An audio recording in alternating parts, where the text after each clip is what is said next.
Bismillah. Alhamdulillah. Segala puji bagi Allah Subhanahu wa Ta'ala, Zat yang Maha mengatur rezeki, kehidupan, dan setiap takdir hambanya. Sholawat serta salam semoga senantiasa tercurah kepada junjungan kita Nabi Muhammad Shallallahu Alaihi Wasallam, suri teladan dalam menata iman, keluarga, dan rumah tangga.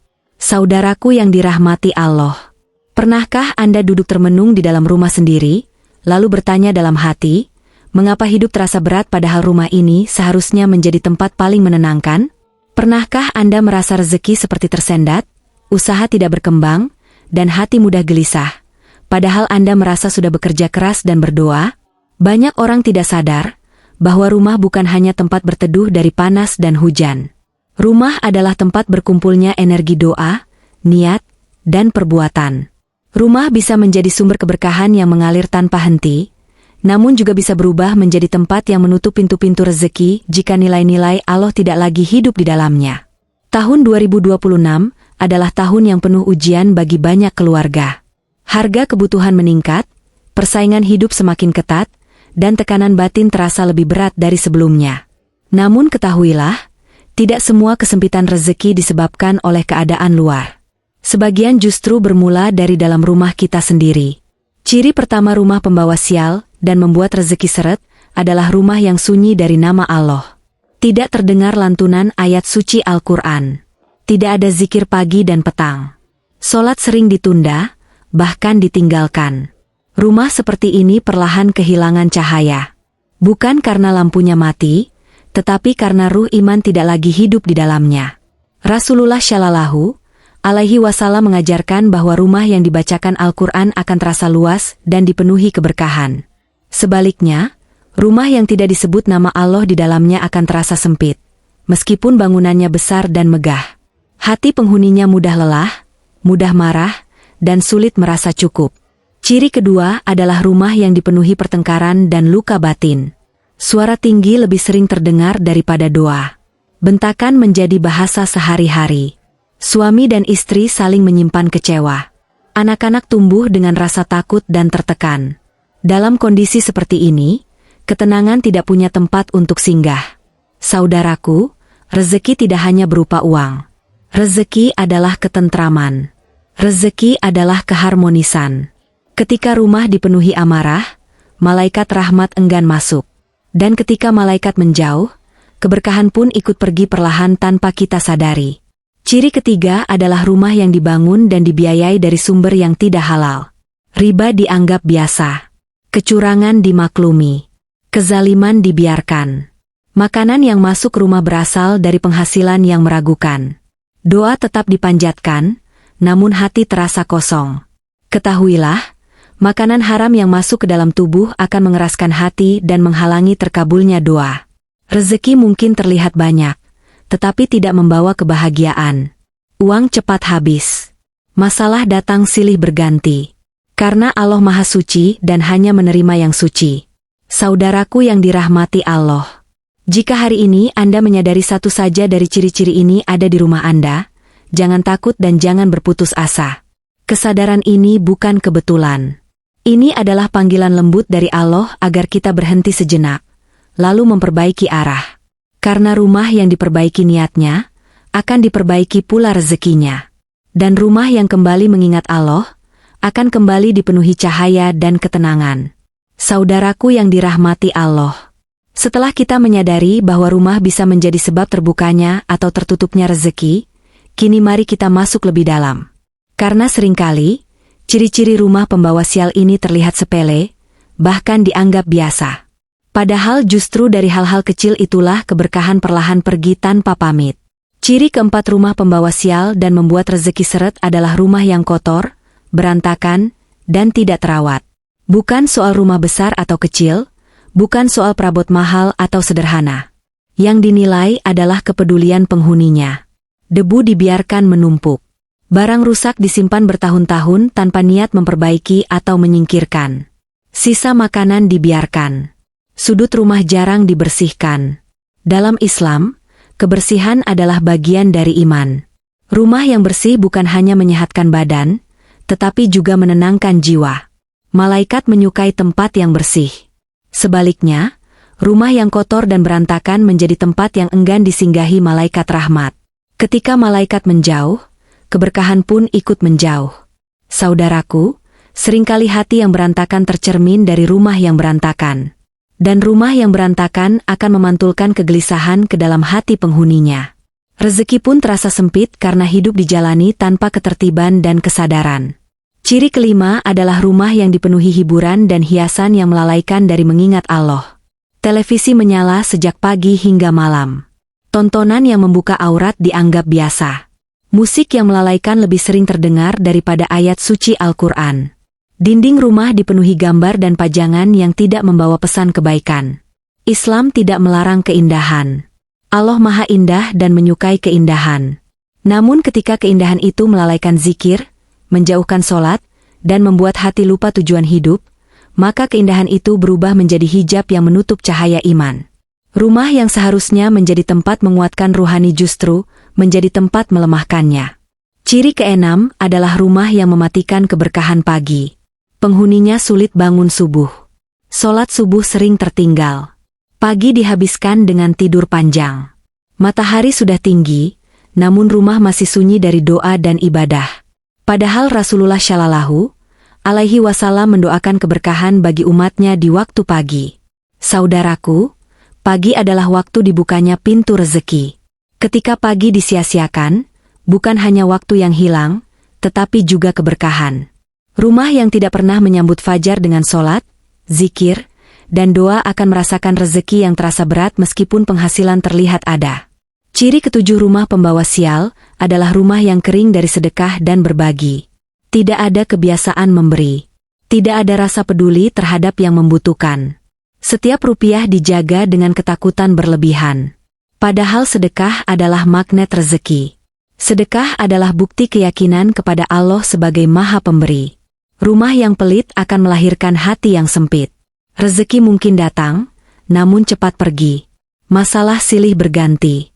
Ketenangan sulit diraih. Karena tangan yang selalu tertutup akan sulit menerima limpahan nikmat dari Allah. Saudaraku yang dirahmati Allah. Jika kita jujur pada diri sendiri, mungkin satu atau dua ciri ini pernah ada di rumah kita. Jangan merasa tertuduh. Jangan pula merasa rendah. Karena Allah tidak menunggu kita sempurna untuk memberi keberkahan. Allah hanya menunggu kita mau berubah dan kembali. Rumah yang mulai dibersihkan karena Allah akan dibersihkan pula hatinya. Rumah yang mulai dipenuhi zikir akan dipenuhi pula ketenangan.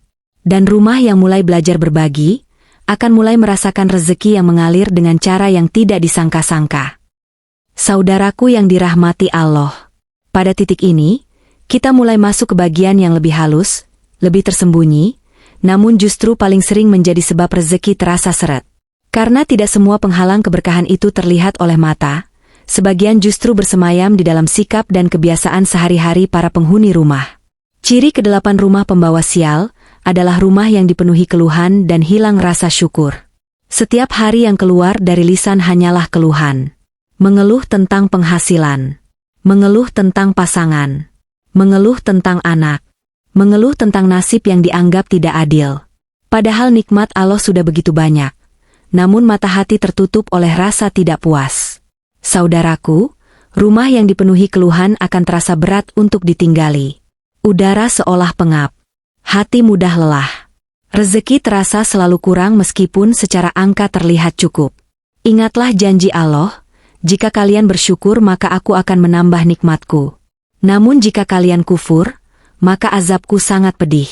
Kufur nikmat tidak selalu berarti mengingkari Allah. Terkadang hanya berupa lupa bersyukur. Ciri kesembilan adalah rumah yang tidak memuliakan tamu dan silaturahmi. Tamu datang disambut dengan wajah dingin. Silaturahmi dianggap beban. Saudara datang justru membuat hati kesal. Padahal dalam Islam, memuliakan tamu adalah sebab datangnya keberkahan. Silaturahmi adalah sebab dilapangkannya rezeki dan dipanjangkannya umur. Saudaraku, bisa jadi rezeki kita tersendat bukan karena kurang usaha, tetapi karena kita menutup pintu silaturahmi. Bisa jadi doa kita tertahan karena kita meremehkan kehadiran orang lain. Rumah yang menolak tamu dengan hati sempit akan merasakan rezeki yang ikut menyempit. Ciri ke-10 rumah pembawa sial adalah rumah yang dibiarkan menjadi tempat maksiat tanpa rasa takut kepada Allah. Tontonan yang melanggar batas dinikmati bersama. Gibah menjadi hiburan. Fitnah dianggap obrolan biasa. Aurat terbuka tanpa rasa malu. Dosa dilakukan berulang, namun dianggap sepele. Saudaraku, maksiat yang dibiarkan di dalam rumah akan memadamkan cahaya iman. Hati menjadi keras. Doa terasa hampa. Rezeki terasa berat. Bukan karena Allah pelit, tetapi karena kita sendiri yang menjauh dari rahmat-Nya. Rumah yang dipenuhi maksiat akan kehilangan penjagaan malaikat dan digantikan oleh kegelisahan yang tak berujung. Ciri ke-11 adalah rumah yang tidak pernah dijadikan tempat doa bersama. Tidak ada doa suami untuk istri. Tidak ada doa istri untuk suami. Tidak ada doa orang tua untuk anak-anaknya sebelum tidur. Tidak ada istighfar di malam hari. Rumah berjalan dengan rutinitas, tetapi kehilangan hubungan dengan langit. Padahal doa adalah senjata orang beriman. Doa adalah tali yang menghubungkan rumah dengan rahmat Allah. Rumah yang sunyi dari doa akan rapuh ketika ujian datang. Sedikit masalah terasa besar. Sedikit kekurangan terasa berat. Karena tidak ada sandaran ruhani yang menguatkan. Saudaraku yang dirahmati Allah. Jika hingga titik ini hati Anda terasa tersentuh, itu pertanda iman masih hidup. Allah sedang mengetuk pintu kesadaran kita. Bukan untuk menyalahkan, tetapi untuk menyelamatkan. Karena rumah yang kembali dihidupkan dengan syukur, silaturahmi, dan doa, akan kembali dipenuhi cahaya. Rezeki bukan hanya tentang apa yang kita cari di luar rumah, tetapi juga tentang apa yang kita jaga di dalam rumah. Dan seringkali, perubahan besar dimulai dari kesadaran kecil yang lahir hari ini. Saudaraku yang dirahmati Allah. Setelah kita memahami ciri-ciri rumah yang menjadi sebab sempitnya rezeki dan hilangnya ketenangan, kini saatnya kita melangkah ke bagian terpenting. Bagian yang menentukan apakah rumah kita akan terus terjebak dalam kesialan, atau justru berubah menjadi sumber keberkahan yang mengalir tanpa henti. Karena Islam bukan agama yang hanya menunjukkan kesalahan, tetapi agama yang selalu membuka jalan perbaikan. Tidak ada rumah yang terlalu rusak untuk diperbaiki, selama penghuninya mau kembali kepada Allah dengan hati yang rendah dan niat yang tulus. Langkah pertama untuk mengubah rumah pembawa sial menjadi rumah pembawa berkah, adalah menghidupkan kembali nama Allah di dalamnya. Mulailah dari hal yang paling sederhana. Ucapkan salam ketika masuk rumah. Biasakan membaca basmalah sebelum makan. Putar lantunan Al-Quran meski hanya satu surat setiap hari. Rumah yang disebut nama Allah akan berubah suasananya, meski perlahan. Saudaraku, cahaya iman tidak datang sekaligus. Ia tumbuh dari kebiasaan kecil yang dilakukan dengan istiqomah. Rumah yang sebelumnya terasa gelap, perlahan akan terasa lebih hangat. Hati yang sebelumnya gelisah, perlahan menjadi lebih tenang. Karena Allah berjanji, dengan mengingatnya hati menjadi tenteram. Langkah kedua adalah membersihkan rumah, bukan hanya secara fisik tetapi juga secara batin. Rapikan barang-barang yang tidak terpakai. Bersihkan sudut-sudut rumah. Buang hal-hal yang membawa maksiat. Bersihkan pula hati dari dendam, iri, dan luka lama. Karena rumah yang bersih akan memantulkan ketenangan ke dalam jiwa penghuninya. Langkah ketiga adalah menjaga sholat, terutama sholat subuh. Jadikan subuh sebagai pondasi hari. Bangunkan keluarga dengan lembut. Sholat berjamaah jika memungkinkan. Doakan satu sama lain setelah sholat. Rumah yang memulai hari dengan sujud akan ditutup hari itu dengan keberkahan, meski ujian datang silih berganti. Langkah keempat adalah membuka pintu sedekah dari dalam rumah. Tidak harus besar. Tidak harus menunggu kaya. Sisihkan sedikit dari apa yang ada. Ajarkan anak-anak untuk berbagi. Karena sedekah bukan hanya mengundang rezeki, tetapi juga menumbuhkan rasa cukup dan kepercayaan kepada Allah sebagai Maha Pemberi. Langkah kelima adalah memperbaiki lisan di dalam rumah. Kurangi bentakan. Hentikan kata-kata kasar. Ganti keluhan dengan doa. Ganti amarah dengan istighfar. Rumah yang lisannya terjaga akan menjadi rumah yang aman bagi jiwa-jiwa di dalamnya. Dan disitulah keberkahan senang singgah. Langkah keenam adalah menghidupkan doa bersama. Doa suami untuk istri. Doa istri untuk suami. Doa orang tua untuk anak-anaknya. Doa sebelum tidur. Doa ketika bangun pagi. Rumah yang dipenuhi doa akan terasa kuat menghadapi ujian, karena penghuninya tahu kemana harus bersandar. Saudaraku yang dirahmati Allah, mengubah rumah bukan soal waktu, tetapi soal niat. Tidak perlu menunggu sempurna. Cukup mulai hari ini. Cukup satu perubahan kecil, lalu jaga dengan konsisten. Karena rumah yang mulai kembali kepada Allah, akan dijaga langsung oleh Allah. Dan ketika Allah yang menjaga sebuah rumah, maka tidak ada kesialan yang mampu bertahan di dalamnya. Yang ada hanyalah proses, ujian, dan keberkahan yang datang dengan cara yang seringkali tidak kita duga. Saudaraku yang dirahmati Allah, kini kita berada di penghujung renungan ini. Di titik di mana hati seharusnya tidak lagi sekadar mendengar, tetapi mulai merasakan. Karena semua yang telah kita bahas bukan untuk menakut-nakuti, bukan pula untuk menyalahkan, melainkan untuk menyadarkan bahwa rumah adalah titik awal perubahan hidup seseorang. Seringkali kita sibuk memperbaiki yang di luar, mencari pekerjaan baru, menambah jam kerja, mengganti strategi usaha, namun lupa memperbaiki tempat kita pulang setiap hari. Padahal rumah adalah tempat doa lahir, niat dibentuk, dan takdir dijalani bersama keluarga. Saudaraku, rumah yang dipenuhi zikir akan melahirkan hati yang kuat. Rumah yang dipenuhi solat akan melahirkan jiwa yang sabar. Rumah yang dipenuhi syukur akan melahirkan rezeki yang terasa cukup, meskipun jumlahnya sederhana. Dan rumah yang dipenuhi doa akan menjadi tempat paling aman ketika dunia terasa menekan. Jika selama ini rumah Anda terasa berat, jangan putus asa. Jika rezeki terasa sempit, jangan berprasangka buruk kepada Allah. Bisa jadi Allah sedang menunggu satu langkah kecil dari kita. Satu niat yang jujur. Satu perubahan sederhana. Satu sujud yang lebih khusyuk dari biasanya. Mulailah malam ini, masuklah ke rumah dengan mengucap salam. Lihat keluarga Anda dengan hati yang lebih lembut. Ambil waktu sejenak untuk duduk, lalu beristighfar.